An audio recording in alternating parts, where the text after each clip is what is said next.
Oh, my beloved, listen closely, for there are signs divine, powerful, unmistakable signs that mark the elect of God. Not all can see them, not all can understand, but those who are chosen, oh yes, they bear these signs upon their very souls. First, a hunger and insatiable thirst, not for the things of this world, but for the presence of the Almighty. Nothing else satisfies, nothing else compares. Second, a faith so unshakable that even in the midnight hour, when the storms rage, they stand. Oh, they stand, not by might, not by power, but by His Spirit. Third, a love, oh, such a love that burns within them. It is not natural, no. It is supernatural, a love that super heals, that reaches beyond human understanding. Fourth, a fire. Oh, a fire deep within their bones. They cannot be silent. They cannot be still. It compels them, it moves them, it drives them to proclaim the wonders of their God. Fifth, the burden, oh, such a burden for souls. Their hearts weep for the lost. Their spirits groan for those who do not know. They carry the cry of heaven within them. Sixth, they walk in holiness not by their strength, no, but because He has set them apart. They cannot dwell in darkness, they cannot compromise, for His light shines through them. And seventh, oh, hear me, they are marked with the miraculous signs, wonders, miracles. They follow them, not because they seek them, but because His power flows through them. These are the elect, these are the chosen. And if you find these signs within you, oh my dear, you are His. Oh my beloved, there is a hunger, a deep, unquenchable thirst that marks the elect of God. It is not a hunger for the things of this world, not for riches, not for finish, that for fleeting pleasures that vanish like mist in the morning sun. No, no, it is a hunger that burns from within, a yearning that cannot be silenced, a longing that no earthly satisfaction can quench. It is a divine hunger, a cry of the Spirit that reaches beyond the veil, beyond the seen, beyond the temporary, into the very heart of the Eternal One. Those who are chosen, those who are called, they know this hunger well. It does not come from human will. It is not born of fleshly desires. Oh no, it is the Spirit of the living God stirring within, awakening the soul, calling it higher, drawing it deeper. It is a holy dissatisfaction with anything less than His presence. It is the deep cry of the heart that says, nothing else will do. Nothing else can satisfy. Nothing else can fill this void within me. It is a hunger that cannot be explained to those who have never felt it. Or they may hear the words, they may nod their heads, but unless they too have been awakened by the touch of the Almighty, they cannot understand. For this is not a hunger that the world recognizes. It is not the longing for success, not the drive for achievement, not the desire for recognition. No, it is a longing for Him, for His presence, for His nearness. Those who carry this hunger will find themselves restless in the things of the world. They will try to fill the ache. Oh yes, they may try. They may turn to relationships, to accomplishments, to the distractions of life, but nothing will do. Nothing will suffice.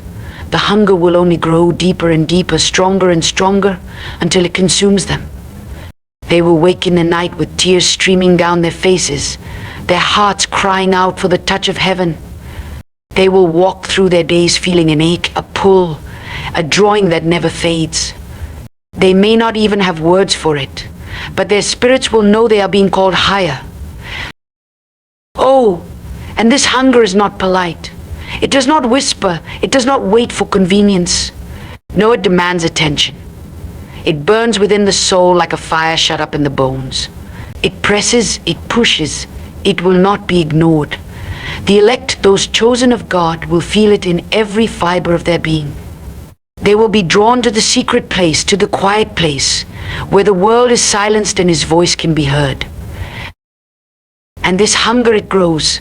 Oh, it does not diminish with time, it does not fade with age. No, the more they taste of Him, the more they long for Him. The more they experience His presence, the more desperate they become. They will find themselves yearning for hours in prayer, not out of obligation, not out of duty, but because nothing else in life compares to the sweetness of His presence.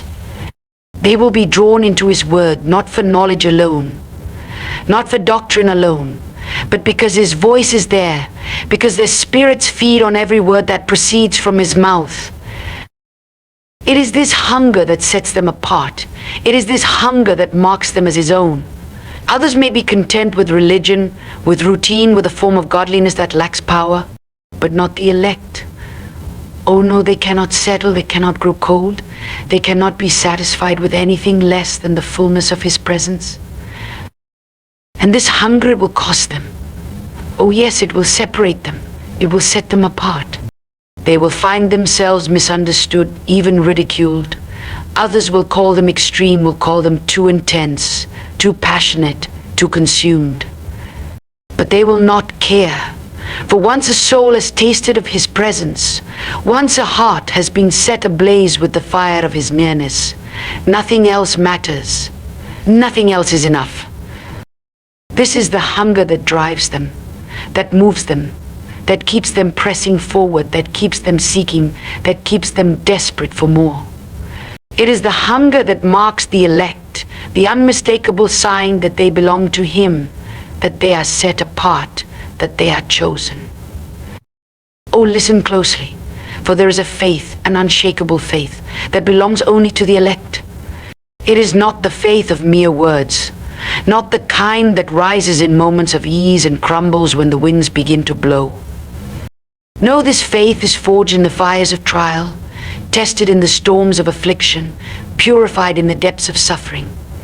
It does not waver, it does not falter, it does not bow to circumstances, it stands. When all else falls, when everything around it crumbles, this faith remains unshaken, unmoved, unbroken. It is not a faith that is placed in the things of this world, not in wealth, not in people, not in the temporary securities that men build around themselves. No, no. It is a faith anchored in the unchanging nature of the Almighty, rooted in His word, grounded in His promises. It does not depend on what the eyes can see, what the hands can touch, what the mind can comprehend. It believes even when all evidence stands against it. It holds firm when everything within cries out to doubt. It clings to Him when there is nothing else left to hold. The elect do not have a faith that is easily swayed. Oh no, they are not tossed back and forth by the opinions of men, not moved by the shifting tides of culture, not shaken by the reports of fear that fill the earth. They walk with a confidence that defies human reasoning, a boldness that cannot be explained by logic alone. When the world says it is impossible, they say, but God. When the enemy whispers it is over, they declare, He is faithful. This faith does not grow in the places of comfort. Oh no, it is not born in seasons of ease, not developed in times of abundance. It is in the fire that this faith is proven. It is in the waiting, in the pressing, in the breaking that it is strengthened. The elect know what it means to be tested. They have walked through valleys where the light seemed hidden, where prayers seemed unanswered, where hope felt distant. They have stood on the edge of despair, but even then they did not let go. Even then, they held on to the one who is faithful. There is a knowing within them, a certainty that cannot be explained but only experienced. It is the confidence that even if the storm rages, even if the flood rises, even if the mountains fall into the sea, that God remains the same. They do not place their faith in outcomes, they place their faith in Him. Even when they do not see the answer, even when they do not understand the way they trust. Oh, how they trust. And this trust, this unwavering belief, it confounds the world. Others watch them, wondering how they can stand when everything has been stripped away. They wonder how they can keep believing when the delay seems endless, when the battle seems unwinnable, when the pain seems unbearable. But those who are chosen, those who have been called, they have seen too much of His faithfulness to ever doubt now. They have walked through too many trials where he made a way when there was no way. They have been through too many nights where his hand upheld them, too many battles where his strength carried them. This faith is not loud. It does not always shout. Sometimes it is a whisper in the dark, a quiet resolve when everything else is screaming to give up. It is the whisper that says, I will not let go. It is the stillness that remains when everything else is shaking. It is the unspoken declaration that says, even if he slays me, yet will I trust him. And because of this faith, the elect walk differently. They do not live by what they see. They live by what they know in the depths of their spirits. They do not cower before giants. They face them with the confidence that the battle is already won. They do not shrink back in fear. They press forward, knowing that the one who called them is faithful to complete what he began. Oh, this faith is rare. It is precious. It is the mark of those who have been tested, those who have been refined, those who have walked through fire and come out as gold. It is the faith that endures, the faith that overcomes, the faith that remains unshaken in the face of every trial. Oh, there is a love so deep, so divine, so beyond human comprehension, that only the elect possess. It is not a love that comes from the flesh, not a love born out of mere emotion, not a love that is swayed by circumstances. No, no. It is a love that comes from the very heart of God, a love that flows through them like a river, a love that burns within them like a holy fire. It is a love that does not waver, does not fade, does not retreat. It is a love that forgives when there is no reason to forgive, a love that reaches even when rejected, a love that stands even in the face of betrayal. This love is not of this world. Oh, the world speaks of love, but it knows nothing of this love. The love of the world is conditional. The love of the world is selfish. The love of the world is fleeting. But this love, oh, this love, it is the love of heaven, the love that gives without expecting in return, the love that endures even in suffering. It is the love that weeps for those who do not know, the love that intercedes for those who persecute, the love that embraces even the unworthy. The elect cannot help but love this way, for the love of God has been poured into their hearts. It is not something they manufacture. It is something they carry. It is the evidence of his presence within them, the undeniable mark of those who belong to him.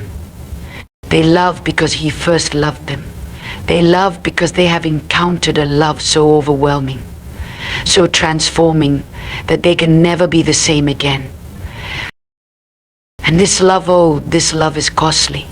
It is not a love that is easy, not a love that is convenient, not a love that seeks its own way.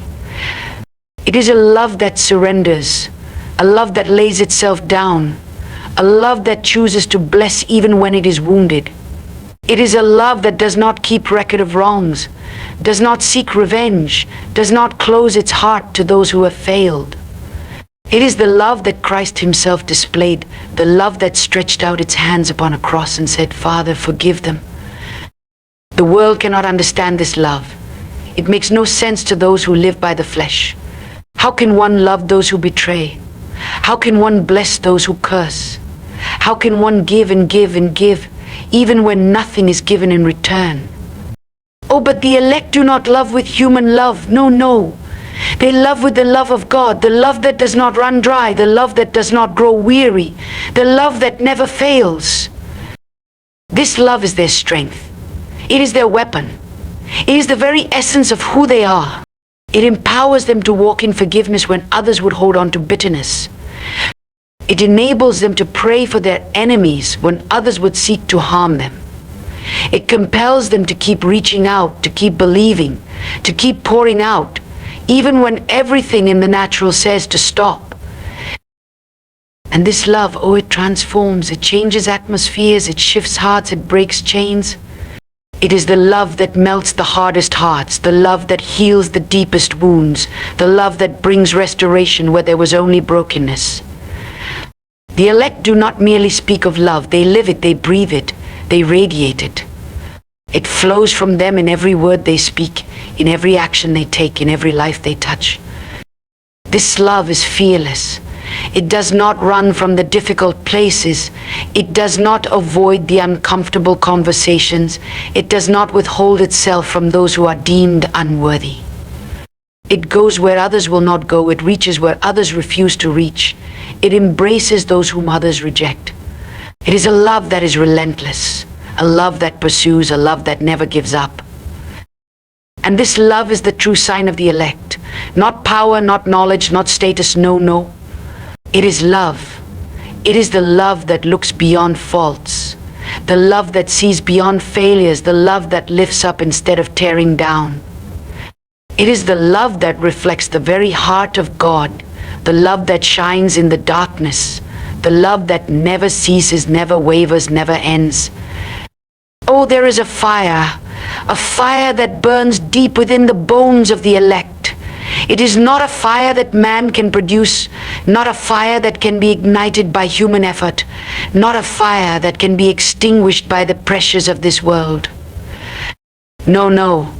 It is the fire of the living God, the divine compulsion that will not allow them to be silent, will not allow them to be still, will not allow them to rest until they have fulfilled the purpose for which they were sent. It is the fire that consumes, the fire that refines, the fire that drives them forward with an urgency that cannot be explained. This fire is not like the passions of the world, not like the fleeting excitements that rise and fall with time. It is not emotional, not temporary, not dependent on circumstances. It is a holy fire, a supernatural fire, a fire that cannot be quenched. It does not burn for the approval of men, does not seek recognition, does not desire status. It burns for one thing and one thing alone, the glory of God. Oh, those who are chosen, those who are marked by His hand, they cannot contain this fire. They cannot hold it in. They may try, but it will not let them go. It is like a force within them, pushing them, compelling them, driving them to proclaim the wonders of their God. They cannot sit in silence when truth must be spoken. They cannot stand idle when souls hang in the balance. They cannot turn away when the Spirit says go. And this fire, it sets them apart. It makes them different. It makes them unshakable. It makes them unstoppable. Others may question them, may criticize them, may call them extreme, but they do not care. The fire within them is greater than the voices around them. They are not moved by the opinions of men, not controlled by the expectations of society, not limited by the boundaries of the natural. They move by the Spirit, they speak by the Spirit, they live by the Spirit. This fire makes them fearless. They do not cower before opposition, do not shrink back in the face of adversity, do not run when the battle is fierce. They charge forward with the boldness of lions, with the authority of those who know who they are in Him. They do not waver, do not hesitate, do not compromise. The fire within them will not allow it. Oh, and this fire, it costs them. It is not a comfortable fire, not a fire that allows for ease and complacency. It separates them, it refines them, it tests them. It calls them to surrender, to sacrifice, to lay down everything for the sake of the call. It strips them of self, burns away every trace of pride, purifies them until nothing remains but Him. And the elect, those chosen of God, they embrace this fire. They do not resist it, do not fight it, do not try to control it. They yield to it, they welcome it, they surrender to its work within them. They know that this fire is holy Zanessa, that this fire is what will carry them to the fulfillment of their destiny. This fire, it spreads. It's not a fire meant to be contained, not a fire meant to remain in one place.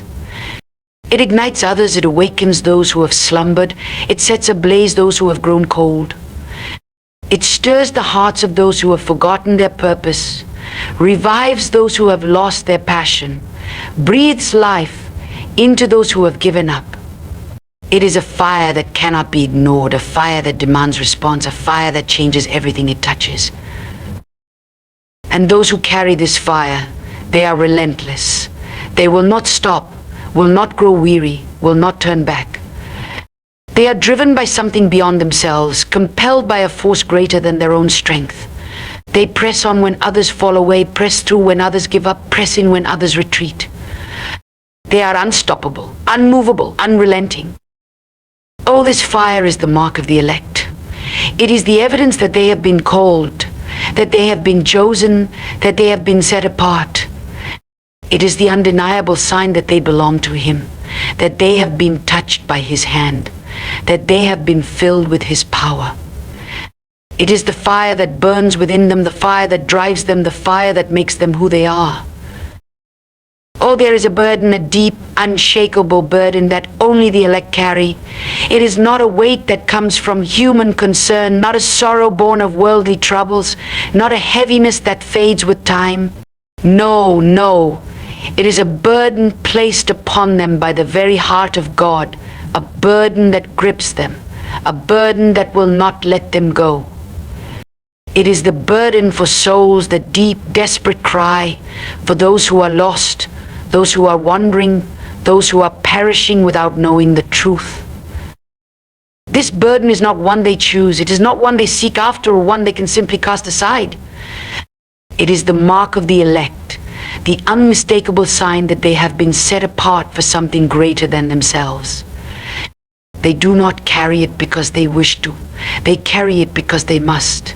It is the heartbeat of heaven, the weeping of the Spirit, the cry of the Savior who longs for His children to return. Oh, those who are chosen, those who have been touched by this burden, they cannot live as others do. They cannot walk through life unaffected, unconcerned, unmoved by the fate of those around them. No, their hearts break at the thought of even one soul slipping into eternity without knowing Him.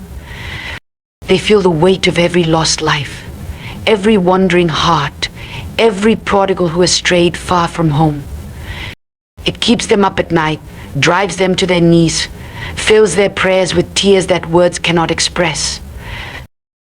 And this burden, it is relentless. It does not fade, does not lessen, does not release them.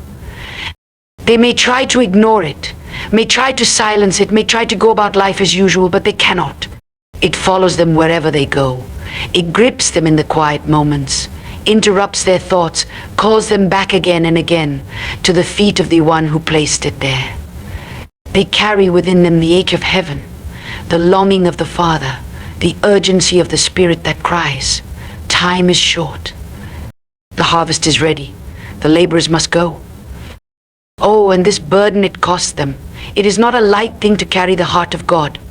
It will separate them, will set them apart, will place upon them a weight that few will ever understand. They will be misunderstood, even ridiculed. Others will say, "Why do you care so much? Why do you weep? Why do you strive?" But they cannot explain it, cannot put into words what burns within them. It is a divine compulsion, a holy calling, a fire that will not be quenched. They will go where others will not go, will reach where others refuse to reach, will cry out for those whom others have forgotten. They will stand in the gap, interceding, pleading, weeping for those who have no one else to pray for them. They will not rest, will not grow weary, will not give up, for the burden within them is greater than their own strength, greater than their own desires, greater than anything this world has to offer. This burden drives them to action. They cannot simply pray, they must go. They cannot only speak, they must move. They will preach, they will teach, they will cry out in the streets if they must. They will reach the broken, the hurting, the forsaken. They will love the unlovable, touch the untouchable, pursue the unreachable. They will not be deterred by rejection, not be discouraged by opposition, not be silenced by fear. The burden will not allow it. And this burden, it brings them to a place of surrender. It breaks them, humbles them, strips them of everything but Him. They come to the end of themselves, realizing that this task is too great, this calling too heavy, this mission too impossible without His power. And so they lean into Him, depend on Him, cry out for Him with every breath. They know they cannot do it alone. They know that without Him, they are nothing. Oh, and this burden, it is the joy of the elect, For though it is heavy, though it is costly, though it breaks them, they would not trade it for anything. For they have seen what others have not seen. They have touched what others have not touched. They have heard the cry that others have not heard. And they know that this burden is not just theirs, it is His. They are not alone in carrying it. They are yoked with Him, walking with Him, moving with Him. And this burden, though great, is the very thing that keeps them near to His heart, the very thing that draws them closer to than one who has called them. Oh, there is a wisdom, a deep divine wisdom that only the elect possess. It is not the wisdom of this world, not the intellect of men, not the knowledge that can be gained through study or learning. No, it is a wisdom that comes from above, a wisdom that is breathed by the Spirit, a wisdom that cannot be explained by human reasoning. It is the wisdom that discerns, the wisdom that sees beyond the surface, the wisdom that understands what the natural mind cannot comprehend. This wisdom is not given to all. It is hidden from the proud, concealed from the wise in their own eyes, veiled from those who seek it through their own efforts. It is not found in books, not discovered through debate, not attained through worldly success. No, this wisdom is a gift, a divine impartation, a revelation that can only come from the mind of God. It is given to those who have surrendered, those who have emptied themselves, those who have come to the place where they no longer lean on their own understanding, but trust in Him completely. Oh, the elect walk in a wisdom that confounds the world. They speak with an authority that does not come from men, make decisions that others do not understand, move in ways that seem foolish to those who rely on their own intellect. They see beyond what is obvious, perceive what is hidden, understand what others overlook. While others are deceived by appearances, they discern the truth. While others are led astray by smooth words, they recognize the voice of the shepherd. While others hesitate, uncertain and confused, they walk with clarity, with certainty, with unwavering direction. And this wisdom, it protects them. It keeps them from the snares of the enemy, guards them against deception, preserves them in the midst of a world that is blind and lost. When the enemy comes with lies, they see through them. When temptation whispers its false promises, they recognize the trap. When confusion seeks to cloud their path, they hear the voice behind them saying, "This is the way, walk in it."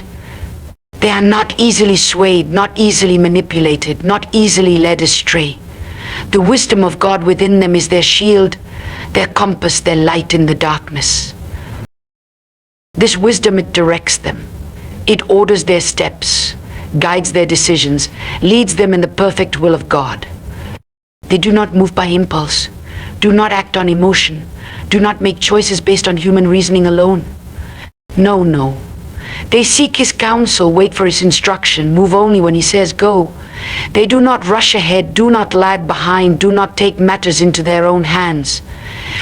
They have learned the secret of waiting on Him, of listening for His voice, of trusting His timing. And because of this, they walk in supernatural alignment, in divine timing, in perfect purpose. And this wisdom, it humbles them, for they know that it is not their own, know that it is not because of their intelligence, know that it is not something they have earned. It is a gift, a mercy, a grace that has been bestowed upon them. And so they do not boast, do not exalt themselves, do not claim superiority over others. They walk in humility, in reverence, in awe of the one who has revealed His mysteries to them. They do not seek to prove themselves, do not strive to win arguments, do not look for recognition. They are content to be hidden, content to be misunderstood, content to walk the narrow path that few choose to take. And this wisdom, it transforms them. It renews their minds, changes their perspective, shapes their understanding. They no longer see as the world sees, no longer think as the world thinks, no longer desire what the world desires. They have been given new eyes, new insight, new revelation. What once seemed valuable now seems worthless. What once seemed important now seems trivial. They live with eternity in view, Make choices with heaven in mind. Weigh every decision not by earthly standards, but by the standards of the kingdom. Oh, and this wisdom, it sets them apart. It makes them different, makes them peculiar, makes them a mystery to those who do not know him. Others look at them and wonder why they do not fear, why they do not compromise, why they do not follow the ways of the world. They do not understand why the elect can walk through storms with peace, face battles with confidence, endure trials without losing hope. They do not see what the elect see, do not hear what the elect hear, do not know what the elect know. For the wisdom of God is foolishness to the world, but to those who have been called, it is life, it is power, it is the very breath of God within them. Oh, there is a separation, a divine distinction that marks the elect. It is not a separation of their own making, not a distance created by their own desires, not an isolation born of pride or self-righteousness. No, no, it is a separation that God himself has ordained, a calling out, a setting apart, a consecration that cannot be undone.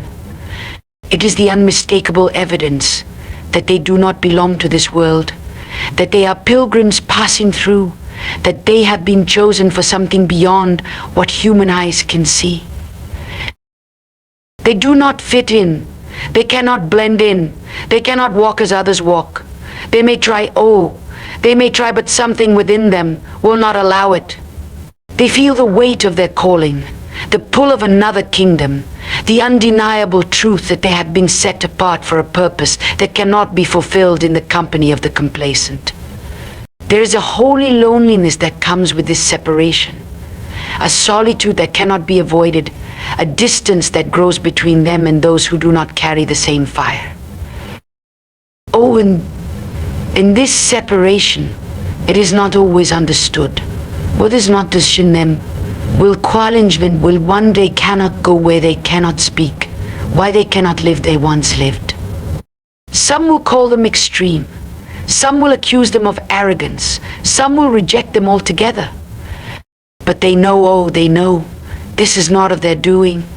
It is the hand of God upon them, the calling that has drawn them out, the voice of the Spirit that has whispered, "Come away, my beloved."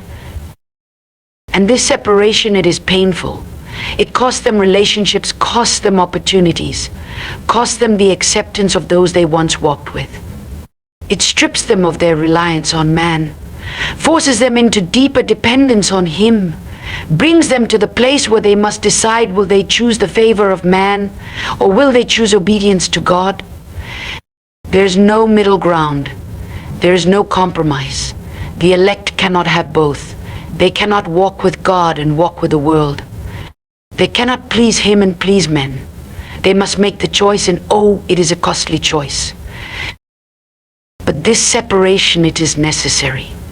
For the calling upon their lives is too great, the assignment too holy, the purpose too weighty to allow for distractions, for entanglements, for anything that would pull them away from the narrow path. The distractions of the world must be removed, the voices of compromise must be silenced, the ties that hinder must be broken. They must be free to hear him, free to follow him, free to move as the Spirit leads without hesitation, without delay, without resistance. And this separation, it purifies them. It brings them into a place of deep refining, of complete surrender, of absolute dependence on him. They are stripped of self, emptied of pride, broken of every attachment that would keep them from walking in the fullness of their calling. They learn to rely on his presence, to hunger for his voice, to seek his approval above all else. They are molded, shaped, transformed into vessels that are fit for his use, vessels that will carry his glory, vessels that will walk in the power of the Spirit without limitation, without compromise, without mixture. And this separation, it gives them authority. They do not walk in the authority of men, do not speak with the wisdom of this world, do not move in the power of their own strength. No, they walk in the authority of the one who has called them, They speak with the boldness of those who have been with him, move with the confidence of those who have been in the secret place, carry the presence of the one who has set them apart. When they speak, demons tremble. When they pray, heaven responds. When they move, the forces of darkness are pushed back. For they are not their own, they belong to him. They have been chosen, consecrated, separated for his glory. And this separation, it is the sign of their destiny. It is not a punishment, not a burden, not a curse. It is the evidence that they have been marked by his hand, the proof that they have been called to something greater, the unmistakable sign that they carry a purpose that is not of this world. They do not walk the way others walk because their destination is different. They do not think the way others think because their minds have been renewed. They do not desire what others desire because their hearts have been transformed. They are in this world, but they are not of it.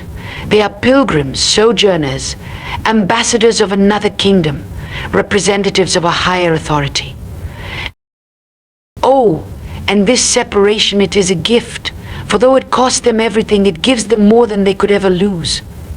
It brings them into intimacy with him, draws them into the depths of his presence, fills them with a joy that cannot be taken away. They are alone, yet they are never alone. They are rejected by men, yet they are accepted by God. They are misunderstood, yet they are known by the one who has called them. The world may not recognize them, may not understand them, may not accept them, but heaven knows their name. The throne of God hears their voice. The courts of heaven move at their prayers. For they have been chosen, set apart, marked by the hand of the Almighty.